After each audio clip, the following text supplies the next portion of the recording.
Welcome back to the Horse Racing Network with me, Izzy Phillips. I'm joined by horse racing journalist and broadcaster Paul Auster, and we will be taking a look at day 3 of Aintree's Grand National Festival. However, we are going to be focusing on one race and one race only here, and that is the big one, the Grand National. It is the most famous horse race in the world for so many reasons, and it's going to take place on at 4 o'clock this coming Saturday. It's so special because the obstacles in the race are like no other. Horses have got to navigate jumps like the chair, the canal turn, Foynaven, and don't forget the biggest of the lot, Beecher's Brook as well. And the race itself is run over an unusual kind of marathon trip of 4 mile, 2.5 furlongs. So it is a true test of stamina for all of its participants. The race tends to get the whole nation talking, whether it's because you're backing a horse that's got your grandmother's last name or because you've picked it in the office sweepstake, but it tends to be very, very exciting. There are usually 40 runners, but in recent years that field has been reduced to 34 for safety reasons. And along that vein, there's also been some changes to the race, such as the distance between the start and the first fence and the height of some of the fences as well.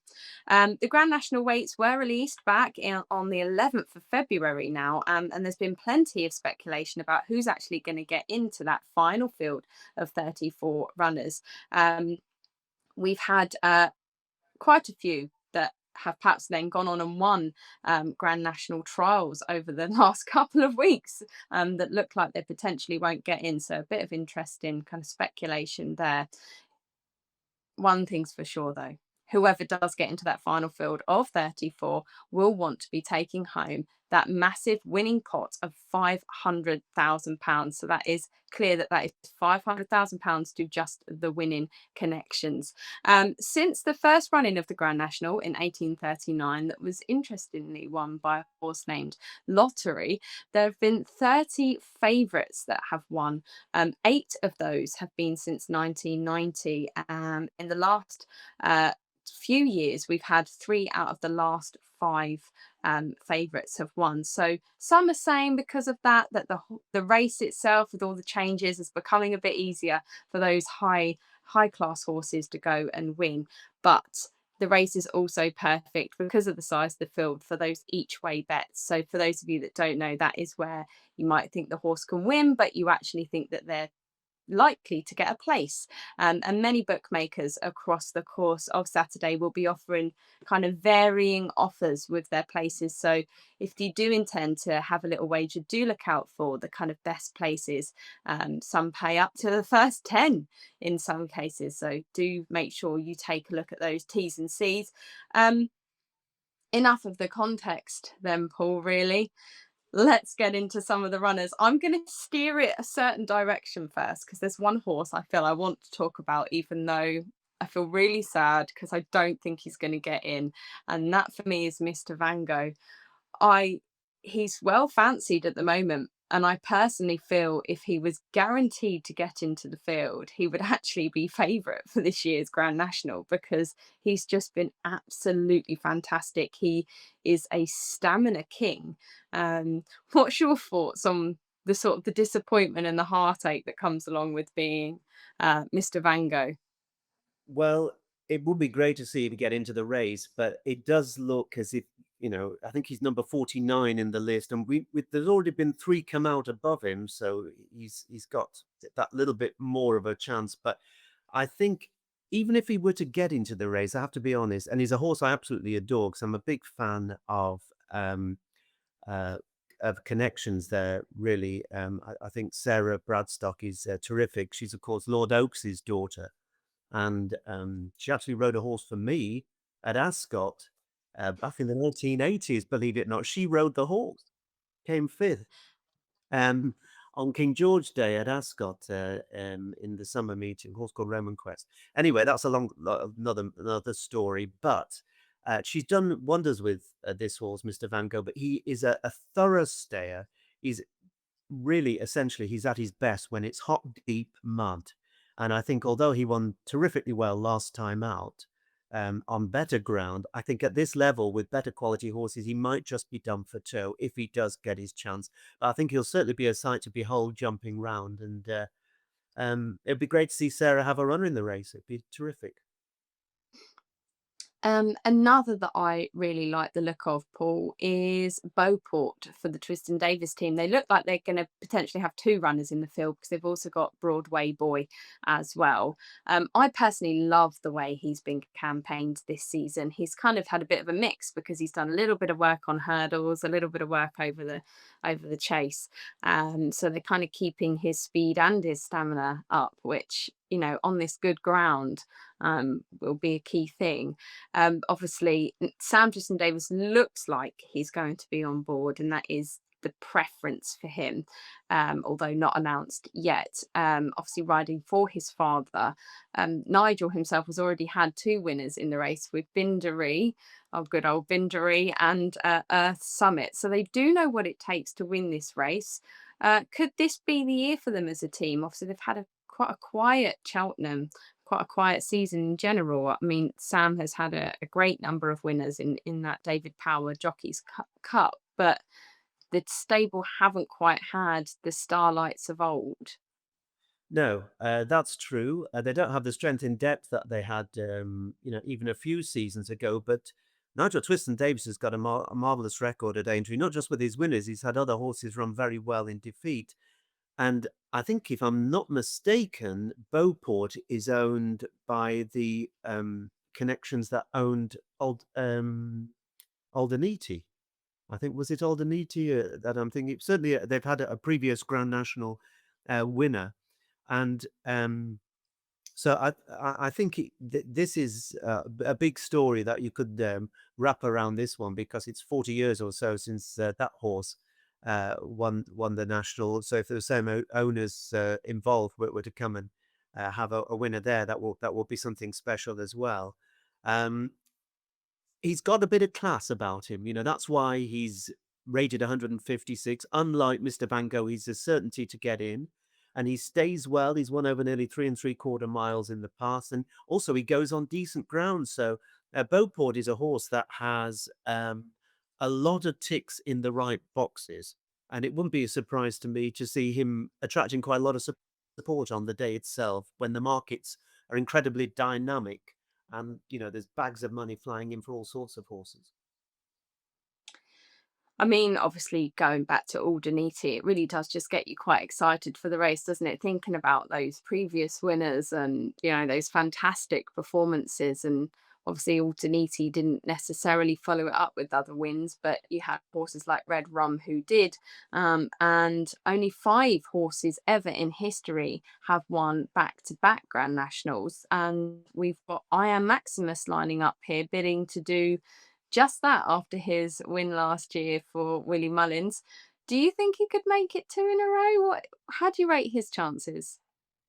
I don't, to be honest. I mean, he did it terrifically well last year, and he clearly took to the fences, and he put up a great performance last year to win. Did I Am Maximus, but he won last year off 159. He's £8 higher. I remember he came to this race last year on a crest of a wave. He'd been in really good form. And this year, he just hasn't fired yet. Now, it might be that he's a spring horse. He likes the sun on his back. He likes to come to Aintree and, show what he can do. But I'll be really surprised if he can carry top weight and beat plenty of good horses. Um, I just don't think he's showing enough yet this season to go and win. Um, JP McManus has a number of other horses in the race as well, including, of course, Iroko, who's one of the favourites. So I think he may well get a lot of support for JP fans. And Percival the Galwar is another one. He's been doing great things in Ireland with two big wins at Leopardstown over fences and hurdles. So he's another interesting one for JP. But I will be shocked if I Am Maximus is going to do the double. It would be, a pretty amazing achievement if he does. I must say I do agree with you there, Paul. He just doesn't look like he's in the same form this season as what we were seeing last season. So I would be quite surprised as well. And certainly he hasn't featured on my shortlist. But Iroko is one that many people are talking about for JP McManus. I think he was pulled up at one point in the season because they felt that he wasn't being tried on enough, if you remember. So, be interesting to see how he goes in the national. He's certainly one that probably will feature on my shortlist. I'm not going to lie, because there's been so much buzz around him for this race, and you kind of have to think there's no smoke without fire. You mentioned that Iron Maximus, may prefer the ground being perhaps slightly better, that kind of spring feel. Are there any others in here that you feel would perhaps run better for the fact that the ground is likely to be slightly better? Like, this isn't going to be a heavy Grand National. It'll Yeah. be safe ground, but it's not going to be heavy ground. You're looking at good to soft, really, at probably at best with watering. Any catch your eye for that reason? Well, I think there's two sides of the coin here. A horse like Intense Raffles, who's won an Irish national, would be a horse that I would be very interested in because he's a stayer. He's got a lot of class, but so far he's only ever really run his best races when there's a lot of give underfoot, and I don't think he's going to get that. So although he's been well backed in recent weeks, the weather hasn't come right for him, and it would be some achievement. Stumptown will handle the ground, and he was very, very impressive in the cross country chase at Cheltenham. So he's one that is on a roll. His trainer, Gavin Cromwell, seems to be carrying all before him at the moment. So I think, for me, I think he could go off favourite Stumptown. That would be my bet. There's also, I'm sure, going to be a lot of money for Hewick, who's such a popular horse. He's the rags to riches story, the 800 quid horse that's won so many great races, including a King George. He won in the United States. And he won last time out as well over hurdles, so it would be wonderful for Shark Hanlon to see Hewick run well. But on my shortlist of bigger prices is, first of all, Brave Man's Game, who's a Grade 1 winner. He's a very, very classy horse in his time for Paul Nicholls, and Paul Nicholls has got a lot of darts to throw at this year. But Brave Man's Game, third last time out at Newbury, that would have been in the Denman Chase. And as we know, he's won some very, very good races, King George's and things like that. He does have that touch of class. He's never gone this far, but I wouldn't be at all surprised to see him just cruising around in second gear most of the way, just wondering why they're not going any faster. He's used to, taking on Grade 1 horses all the time. So Brave Man's Game, a 50 to 1 shot with some firms, less than a week before the race, is one I think who is very interesting. And Paul Nicholls has another one called 300 through 5, who, if he were to stay, he's never gone this far, but the ground was absolutely perfect for him. And Paul Nicholls has got him at 66 to 1 shot. And the only other one I'm going to mention here, because, we're still not quite sure who's going to run, but there's a horse that's in the list and is listed as number 43 on the list. And this is a horse called Dufflecoat. I don't think it's going to be Dufflecoat weather on National Day. It's going to be, lovely day, I'm sure, on Saturday. Gordon Elliott trains him. He was in the process of running a very good race at Cheltenham a few weeks ago when he was brought down in that national hunt chase. He was staying on his first attempt at a real marathon trip, and he was brought down 2 out. Now, this is a horse who's been second in a Galway plate, and he's kept on surprising people, and he's going to have a lightweight. And if he does get in, and I think he needs only 6 to come out, it wouldn't surprise me to see him run well at very big odds, maybe as big as 100 to 1. Wow. Potentially another Monmouth then, which would be amazing. Yeah. Um, I mean, Hewitt, I've been hearing that the team are very, very bullish about his chances. They certainly think he's got a very, very good shot. But then I will say, they usually are bullish about the chances of Hewitt wherever he goes, because he can just bring that surprise, can't he? Um, I know we both really liked the look of Stumptown off of his cross country win. So he's one that certainly made my shortlist. Obviously, many people's, because he is the current favourite. But one that's actually just one number below the one you've just mentioned, got to get that right. At number 44 is Shake 'em Up Harry. Now, he will have many people's eyes on him at the moment, obviously because he's owned by football manager Harry Redknapp. He currently he needed 10, obviously 10 non-runners to get in, which looks like it could potentially be a possibility. I mean, currently he's got a better chance than Mr. Van Gogh. But if he does, how would you rate the chances of Shake 'em Up Harry? I mean, Harry Redknapp for the game, for the sport, is fantastic. He always speaks so warmly about his love for racing. I personally would like the horse to run well, even just to get a place because of the joy that that will bring him um, in the racing. Well, you're quite right. I mean, Harry Redknapp is broadcast gold. He's great when he's interviewed. He's a terrific value. And last year, Shake 'Em Up Harry was in such marvelous form. Winning at both twice at Cheltenham. He won there at the New Year's Day meeting, and then he won at the festival, winning the plate. He hasn't been in the same form so far this year, and he's obviously 11 years old. But you never know; he might just relish the challenge. He's a doubtful stayer. Most of his forms around 2.5 miles, maybe two and three quarters. But over the years, and those that go back probably as far as I do, that have followed the race since the 1970s, will remember that there was a tradition of horses that were even 2 milers running in the race. Of course, Crisp was one of the greatest 2 milers, who so very nearly beat Red Rum in that legendary National of 1973, giving him masses of weight. So we know horses that don't normally run over the national trip somehow seem to find extra stamina reserves on this particular track.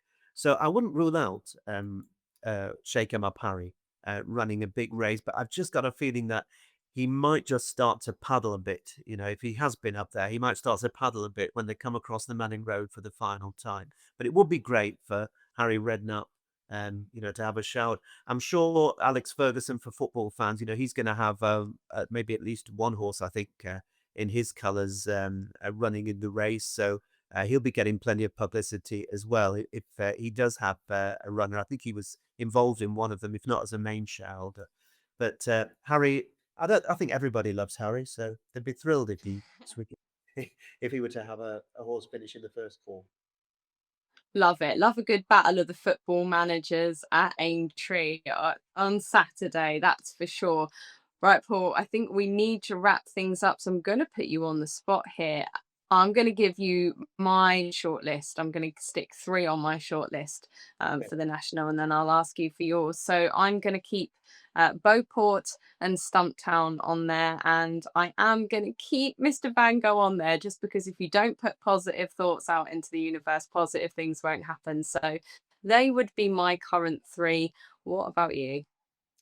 Well, I'm going to agree with you on one of them. Stumptown, I'm going to have him on my short list of three as well, because I think he's just so progressive. The handicapper might not have quite got him yet. I'm going with Braveman's Game, former King George winner, lots of class. And the other one, hoping he gets in, is the grey duffel coat, who I think will love the ground. And I've got a feeling he might be all about stubborn. So we've both got two that are likely to get in and one that is hopefully going to make the cut. So that is all we've got time for on our Grand National preview. Thank you so much for joining us and the best of luck if you are having a wager in the Grand National. We'd also like to just say good luck to all the runners, riders, and connections. We're wishing you a safe journey all the way round. And don't forget to tune back into the Horse Racing Network for our Grand National review. Don't forget to like and subscribe for notifications on that. And we'll see you soon.